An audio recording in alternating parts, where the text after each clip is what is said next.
आणि त्या जबाबदाऱ्यामुळं कदाचित आपल्याशी इंटरॅक्शन थोडी कमी झाली असेल आणि मीडियाशी इंटरॅक्शन कमी झाली म्हणजे गायब झालो किंवा रिस्पॉन्सिबिलिटी टाळली असं होऊ शकत नाही.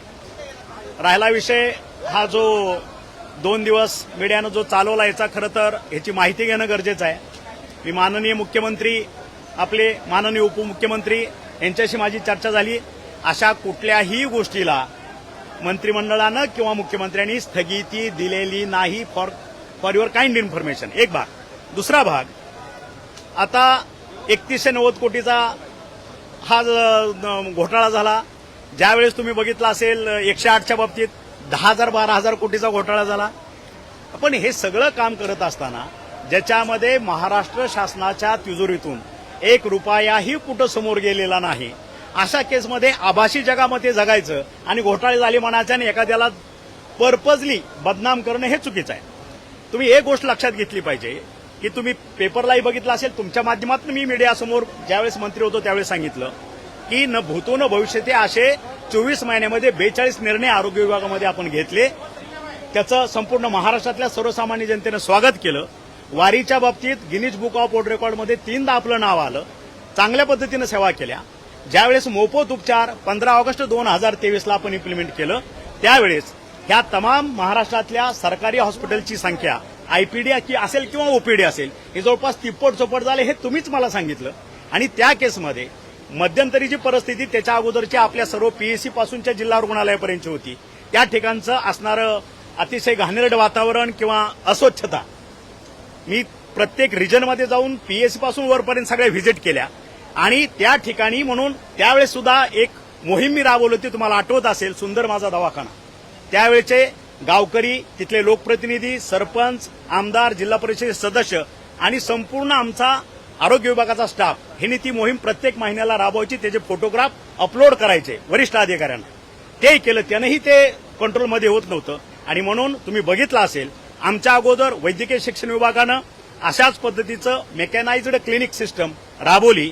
त्याचा भाव होता 120 रुपये पर स्क्वेअर मीटर यांत्रिकी पद्धतीनं.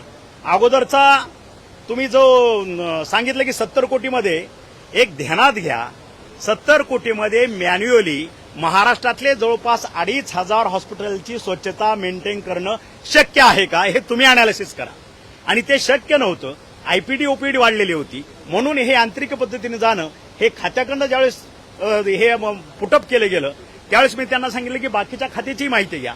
त्यावेळेस वैद्यकीय शिक्षण विभागाची ऑलरेडी ती ऑर्डर झालेली होती 120 रुपये पर स्क्वेअर मीटरनं. समाज कल्याण विभागाची ऑर्डर झाली होती 95 रुपयेनं आणि माझ्या खात्यानं ती ऑर्डर 84 रुपये पर स्क्वेअर 2012चा रेट ह्या प्रमाणात ती फायनल केली. अगोदर असं ठरलंय की हे केंद्रशासित ज्या काही एजन्सी आहेत त्यांच्याकडे ते सुपूर्द करून आम्ही तिकडे दिलं होतं केंद्राकडे की महाराष्ट्रभर हे काम करायचं म्हटलं तर मोठी यंत्रणा लागेल आणि त्या कंपनीला ते केंद्र बघून घेईल, त्याप्रमाणे ते पास होईल. पण हायकोर्टामध्ये आपल्यातलेच कुणीतरी लोक गेली आणि कोर्टानं तो सेंट्रल कंपनीला देणं हे रद्द केलं. आणि म्हणून महाटेंडरवरती ह्या ठिकाणी ते पब्लिश झालं. त्या ठिकाणी 12 लोकांनी त्या ठिकाणी कॉम्पीट केलं. 5 लोक लिस्टिंग झाली आणि त्याच्यामध्ये जे आज कुठली कंपनी आहे त्यांना त्या पद्धतीनं ते काम मिळालं. त्यांचं एमयू झालं, वर्क ऑर्डर झाली आणि आमचे इलेक्शन लागले. त्याच्यानंतर परत काय झालं त्याच्यातली कुठलीही माहिती माझ्याकडे नाही. मला जे काही काल आपल्या खात्यातनं जी माहिती मिळाली की अशा पद्धतीचं कुठलंही 1 रुपयाचाही ट्रान्झॅक्शन महाराष्ट्र शासनाच्या तिजोरीतून त्या कॉन्ट्रॅक्टरच्या खात्यावरती दिलेलं नाही. आणि आयुक्तांनी त्याच्यावरती हे सांगितलं गेलं की आमच्याकडे बजेटरी प्लॅनिंग असल्यामुळं तात्पुरतं आम्ही हे थांबवतोय. माननीय मुख्यमंत्र्यांनी सांगितलं की ह्याला अशा पद्धतीची कुठलीही स्थगिती दिली नाही, कारण माझ्या हॉस्पिटलमध्ये येणारा हा वर्ग जो आहे तो रोजंदारी करणारा 200-400 रुपये करून स्वतःचं पोट भरणारा, कारण ज्याला 10,000 रुपये पगार आहे तो सुद्धा आज गव्हर्नमेंट हॉस्पिटलला जात नाही, तो प्रायव्हेट हॉस्पिटलमध्ये जातो. हे डोक्यात ठेवून आपला दवाखाना ही संकल्पना माननीय मुख्यमंत्र्यांच्या तत्कालीन मुख्यमंत्र्यांच्या माध्यमातून आम्ही पुढे आणली. त्याच्यानंतर मोफत उपचार सुरू केले आणि अपग्रेडेशन करण्यासाठी ह्या पद्धतीची भूमिका जर घेतली असेल आणि मला वाटतं तुम्हीच अनालिसिस करा, 2,500 हॉस्पिटल ह्याचं क्लिनिंग स्वच्छता ही वाढलेली भूमिका, पेशंटची वाढलेली संख्या हे 70 कोटीमध्ये शक्य आहे का? म्हणून खात्यानं ठेवलेला प्रस्ताव हा मेकॅनाइज्ड तांत्रिकी पद्धतीनं स्वच्छता करणं ह्याच्यावरती गेलेला होता. त्याचा निर्णय मी त्यावेळेस घेतलेला आहे. दोन गोष्टी असतात. शासन म्हणून धोरणात्मक निर्णय घेणं आणि खात्याला एक डिरेक्शन देणं हे मंत्र्याचं काम असतं आणि ते चांगल्या पद्धतीनं योग्य पद्धतीनं फ्रेममध्ये बसून इम्प्लिमेंटेशन करायचं काम हे प्रशासनाचं असतं. ह्या दोन गोष्टी वेगळ्या असतात आणि म्हणून हे पुढं काय झालं त्याचं काय झालं त्यावेळेस सुद्धा टोटल टेंडर त्या 108 मध्ये काय 12,000 कोटीचा असेल 12,000 कोटीचा घोटाळा झाला. त्या केसमध्येही कुठेही रुपयाचं ट्रान्झॅक्शन झालेलं नाही, कुठेही समोरच्याला रुपयाचा, कारण ते न्यायप्रविष्ट होतं, आजही न्यायप्रविष्ट आहे. आणि सभागृहात त्यावेळेस सुद्धा मी आश्वासन दिलेलं होतं की जोपर्यंत माननीय हायकोर्टाचा निर्णय येत नाही as per the direction given by the high court त्याप्रमाणे हे जे इम्प्लिमेंटेशन होईल. आज हे रेकॉर्डवरती ते आहे आणि ह्या बाबतीत जे माननीय मुख्यमंत्री आणि उपमुख्यमंत्री निर्णय घेतील त्याची चौकशी करतील. मी तरी म्हणेन चौकशी करावी. आपणही आपल्या माध्यमातून सांगा या प्रत्येक टेंडर प्रोसेसची काय आज जे विरोधकांनी जी पोटतिडी काय त्यांची किंवा त्यांना माहित आता 5 वर्ष काहीच नाही. आज प्रचंड 234-35 आमदार घेऊन आज आम्ही महाराष्ट्राच्या विकासासाठी चाललेलो आहे या आमच्या 3 नेत्यांच्या माध्यमातून. आणि मग आता कुठला ना कुठला विषय काढायचा आणि एक बर्निंग इश्यू करून एक काय सो कॉल्ड जे नेते आहेत त्यांना टार्गेट करायचं आणि त्या टार्गेटच्या माध्यमातून मग आम्ही विचलित होऊ आणि त्यांच्यावरती काहीतरी ते जसं आपल्याला कुत्रं चावतो ना आपण कुत्र्याला चावतो का, चावत नाही, त्याच्यामुळे त्यांना बरोबर द्या. आमच्या कित्येक नेत्यांनी सांगितलं. मी मागच्या वेळेसही बोलतो की संजय राऊतला ज्यावेळेस मी आरोग्यमंत्री असताना मी एक सीट मेंटल हॉस्पिटलमध्ये ठेवलेलीच होती.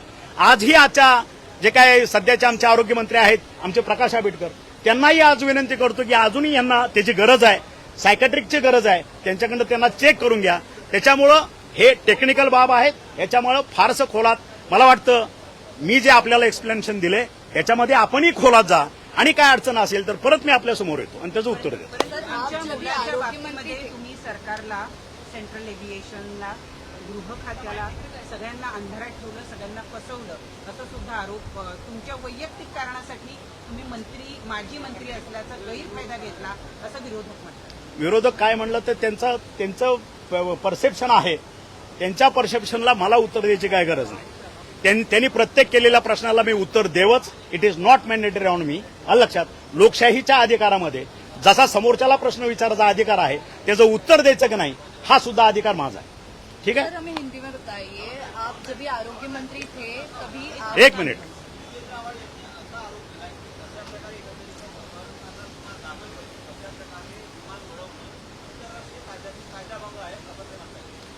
त्यांना विचारा ना, कायदेभंग असेल तर त्यांनी त्याप्रमाणे कायदेशीर कारवाई चालू करावी.